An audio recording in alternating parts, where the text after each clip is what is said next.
အတိတ်ကအဖြစ်အပျက်တွေပြီးဆုံးသွားတဲ့အခါမှာတော့ဇလန်ကပြစ်စုံပန်ချင်းစီကိုပြန်လည်ရောက်ရှိလာခဲ့ပါတယ်ဒီမနက်ခင်းမှာတော့မာလူတယောက်ဝူဒီအသက်ခံလိုက်ရပြီလို့ထင်နေတဲ့အတွက်စိတ်မကောင်းဖြစ်ပြီးဝမ်းနဲ့ပူဆွေးနေခဲ့ပါတယ်အခုဆိုရင်ဝူဒီဟာတန်မိုးကြီးစုငွေထုတ်ခံထားရတဲ့ဝရမ်းပြေးတယောက်ဖြစ်နေတာကြောင့်တယောက်ယောက်ကသူ့ကိုလှုပ်ကြံလိုက်ပြီလားဆိုပြီးမာလူတယောက်စိုးရိမ်နေခဲ့တာပါဒါပေမဲ့မာလူကိုအံ့အားသင့်သွားစေတာကတော့ဝူဒီဟာသူ့ရှိမှရုတ်တရက်ပေါ်လာခဲ့တာပဲဖြစ်ပါတယ်ဝူဒီကလည်းမာလူတယောက်သူ့တပ်ပုံကိုတင်ပြီးလွမ်းဆွတ်တန်းတနေတာကိုမြင်တော့ကြောင်အံ့ဖြစ်သွားခဲ့ပါတယ်မာလူဟာဝူဒီကိုပြန်မြင်လိုက်ရတဲ့အတွက်အတိုင်းမသိဝမ်းသာသွားခဲ့ပြီးဝူဒီတယောက်ဘာမှမပြောမဆိုပဲပျောက်ပျောက်သွားတဲ့အချိန်တိုင်းသူဘလောက်တောင်စိုးရိမ်ခဲ့ရလဲဆိုတာကိုဖွင့်ပြောပြခဲ့ပါတယ်ဝူဒီကတော့စိုးရိမ်မနေဖို့ပြောပြီးတကယ်တော့သူဟာနံပါတ်1ဝရမ်းပြေးဖြစ်တဲ့ဆောင်းမင်းဖြစ်ကြောင်းဖွင့်ဟပြောကြားလိုက်ပါတယ်ဒီစကားကြောင့်မာလူတယောက်ဆုံးသွားခဲ့ရပါတယ်ဆောင်းမင်းဟာဘယ်မှရှိမှန်းအမြဲတမ်းအစအနဖြောက်ထားနိုင်ပြီးအန္တရာယ်ရှိဆုံးအလိုရှိနေသူတယောက်ဖြစ်သတ်မှတ်ခံထားရသူဖြစ်ပါတယ်ဒါပေမဲ့မာလူကတော့ဝူဒီကိုနောက်ပြောင်နေတာလို့ပဲတွေးပြီးမယုံကြည်ခဲ့ပါဘူးမကြခင်မှာပဲရှင်ယူကဝူဒီစီကိုဖုံးဆက်လာခဲ့ပါတယ်သူမဟာကုမ္ပဏီရဲ့ရှယ်ယာရှင်တယောက်ဖြစ်တဲ့ကျူရှင်းရဲ့တပ်ပုံကိုဝူဒီကိုပြသခဲ့ပြီးရန်ရှင်းရဲ့အကွက်တွေထဲကနေကျူရှင်းကိုကာကွယ်ပေးဖို့အကူအညီတောင်းခဲ့ပါတယ်ဒါအပြင်ကုမ္ပဏီရဲ့အရေးကြီးအချက်လက်တွေပါဝင်တဲ့ F တစ်ခုကိုလည်းဝူဒီကိုယုံကြည်နဲ့အနံခဲ့ပြီးတေချာသိမ်းဆည်းထားဖို့တတိပေးခဲ့ပါတယ်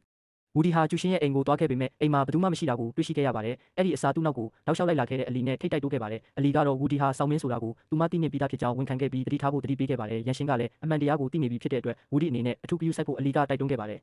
နောက်ပိုင်းမှာတော့ဝူဒီဟာရန်ရှင်းချင်းဆိုထားတဲ့လိပ်စာအတိုင်းတွားရောက်ခဲ့ပါတယ်သူဟာဘာလက်နက်မှမပါပဲဗလာလက်ကြီးရောက်ရှိသွားခဲ့တာပါရန်ရှင်းကတော့ဝူဒီရဲ့တရုတ်မှန်ကိုအတီးပြုနိုင်ခဲ့တဲ့အတွက်ကျင်းနဲ့အားရနေပြီးရှင်ယူကိုဖျက်ဆီးပစ်မယ်လို့ချိန်ချောက်ခဲ့ပါတယ်ဒါအပြင်ဝူဒီကိုလည်းငြိမ်ငြိမ်လေးရနေဖို့အမိန့်ပေးပြီးသူ့လူတွေကိုရိုက်နှက်ခိုင်းခဲ့ပါတယ်ဝူဒီဟာအစပိုင်းမှာတော့ဘာမှပြန်မလုပ်ပဲငြိမ်ခံနေခဲ့ပေမဲ့